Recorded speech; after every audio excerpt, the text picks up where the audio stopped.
नबी पाक सल्लल्लाहु अलैहि वसल्लम कोहे सफा की पहाड़ी से गुजर रहे थे। काजी सलमान मंसूरपुरी ने लिखा है, हुजूर गुजर रहे थे, अबू जहल भी सामने आ गया।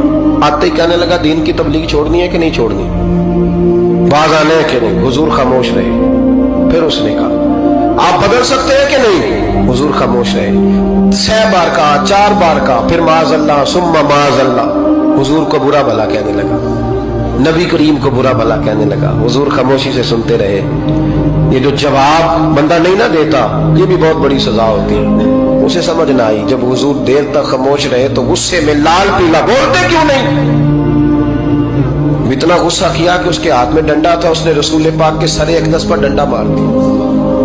हुजूर ने सर पे हाथ रखा और अल्लाह के हबीब घर की तरफ चले गए, बोले नहीं। अब्दुल्ला बिन जदान की लौंडी देख रही थी, वो नीचे उतरी पहाड़ी से तो हजरत अमीर हमजा हुजूर के चचा शिकार खेल के आ रहे। वो खातून सामने जाके खड़ी हो गई, कहने लगी, अमीर हमजा, मोहम्मद इब्ने अब्दुल्ला सल्लल्लाहु अलैहि वसल्लम को अबू जहल इसलिए मारता है कि उनका वालिद कोई नहीं, कोई पूछेगा नहीं, बरादरी सारी मुखालिफ हो गई, इसलिए मारता है। तू बड़ा दलेर है, शिकार खेलता है, भतीजे का नहीं पता। ये ना होते हैं, चचा को भी बड़ा ही प्यार होता है भतीजों।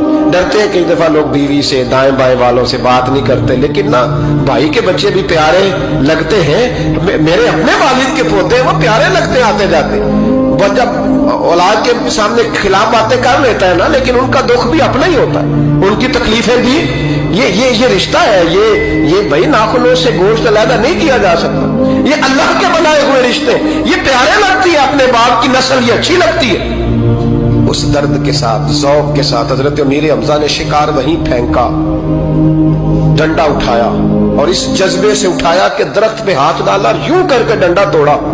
अबू जहल बैठा था में काबा में, पूछने लगे कहाँ है। वो बैठा है लोगों के बीच। जाके पहले बुरा भला का, फिर जोर से डंडा मारा।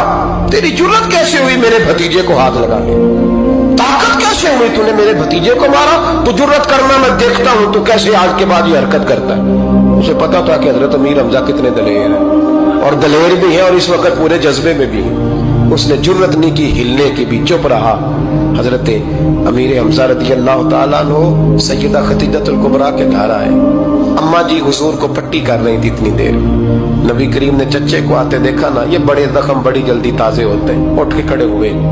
जब हुजूर ने उनके कंधे पे अपना सर अक़दस रखा तो रोने लगे महबूब करीम। हजरत अमीर हमजा भी रोए। नबी करीम अलैहिस्सलातु वस्सलाम के आंसू पोंछ के कहने लगे, खुश हो जाए, अब रोने की कोई जरूरत नहीं, मैंने बड़ा सख्त बदला लिया, अब राजी हो जाए, जरूरत नहीं करेगा आइंदा, मैं सर फोड़ आया हूं डंडे के साथ। जब ये कहा तो अल्लाह के हबीब ने सर उठा लिया, आंसू पोंछ के फरमाया, चाचा मैं नहीं ऐसे खुश होता। कहा भतीजी आप कैसे खुश होते हैं। फरमाया, मेरे दीन का कलमा पढ़ जाओ, मैं खुश हो जाऊंगा। दीन में आओ, गुलामी करो, दीन की ड्यूटी करो, मुसलमान बनो, नमाजी बनो, नेक बनो, सुन्नत शरीयत की पाबंदी करो, मैं इससे राजी होता हूँ। हजरत अमीर हमजा क्या जज्बा था उस वक्त, क्या शौक था। कहने लगे कलमे से राजी होते हो। कहा पढ़ाओ कलमा, मैं कलमा पढ़ने को भी तैयार हूँ। सल्लल्लाहु ताला अलैहि वसल्लम कलमा पढ़ लिया हजरत अमीर हमजा। रसूल पाक अलैहिस्सलाम की जो ख्वाहिश है ना, जो दर्द है, वो दर्द है कि लोग जन्नती हो जाएं। हुजूर के दीन का पैगाम ये है कि कोई आदमी जहन्नुम में